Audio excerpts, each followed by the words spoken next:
Hello friends, आज આપણે બનાવવાના છે મકાઈના ચીલા। તો એના માટે મેં મકાઈને મિક્સીમાં ક્રશ કરી લીધી છે। તો એમાં મેં મકાઈ 2 કપ લીધી છે।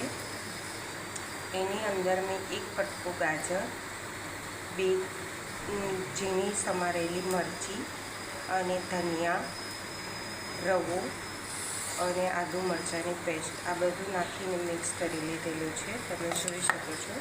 મીઠું અને ઓરેગેનો અને ચીલી ફ્લેક્સ આ નાખીને આપણે કરેલું છે। જો બાળકો માટે બનાવતા હોય તો ચીલી ફ્લેક્સ થોડા કમ નાખવાના છે। અને ત્યારબાદ આપણે તેને આ રીતે પાડી લેવાના છે। આપણે અપ્પા મશીનમાં પાડવા હોય તો પણ ચાલે, અને આ રીતે આમાં નોનસ્ટિક પેનમાં પણ આપણે કરી શકીએ। મેં એને થોડું વધારે સારું લાગે એટલા માટે રાઈ, જીરું અને તલનો વઘાર કરીને નાખ્યા છે। આને આપણે ગ્રીન ચટણી સાથે, સોસ સાથે અથવા દહીં સાથે પણ સર્વ કરી શકીએ।